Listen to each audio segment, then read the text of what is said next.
ప్రకృతి ప్రకోపానికి నేపాల్ చిగురుటాకులా వణికిపోతోంది. ఇప్పటికే మెరుపు వరదల్లో వందలాది మంది ప్రాణాలు కోల్పోగా మరో భారీ వరద ముంపు పొంచి ఉందనే హెచ్చరిక హిమాలయ దేశాన్ని హడలెత్తిస్తోంది. గ్లేజియర్ బ్రేక్ అవడంతో టిబెట్ వైపు కొత్తగా ఏర్పడ్డ సరస్సు బద్దలైంది. దీంతో నేపాల్ వైపుకు భారీగా వరద దూసుకొస్తున్నట్లు చైనా వార్నింగ్ ఇచ్చింది. దీంతో నేపాల్ అధికారులు అప్రమత్తమయ్యారు. నదీ పరివాహక ప్రాంతాల్లో ఉన్న ప్రజలు అత్యంత అప్రమత్తంగా ఉండాలని హెచ్చరించారు. రెస్క్యూ సహాయక చర్యలో పాల్గొంటున్న సిబ్బందిని సురక్షిత ప్రాంతాలకు తరలించారు.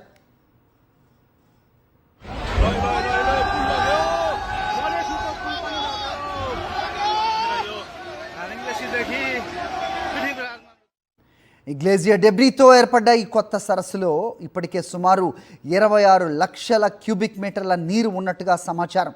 రాబోయే కొన్ని గంటల్లో మరో 30 లక్షల క్యూబిక్ మీటర్ల నీరు చేరే అవకాశం ఉందని చైనా అధికారులు హెచ్చరిస్తున్నారు. ఈ నీరు ఒక్కసారిగా దిగువకు వస్తే భోటేకోషి, త్రిశూలి నది వ్యవస్థలపై మరోసారి ఒత్తిడి పెరిగే ప్రమాదం ఉంది. ఇప్పటికే మెరుపు వరదలతో దెబ్బతిన్న ప్రాంతాల్లో మరోసారి పెను విపత్తు సంభవించే ప్రమాదం ఉందని చైనా నేపాల్కు వార్నింగ్ ఇచ్చింది, అధికారులను అప్రమత్తం చేసింది. ఇక చైనా హెచ్చరికలతో భోటేకోషి నది పరిస్థితిని పరిశీలించేందుకు నేపాల్ ఆర్మీ ప్రత్యేక బృందాన్ని సరిహద్దు ప్రాంతానికి పంపింది.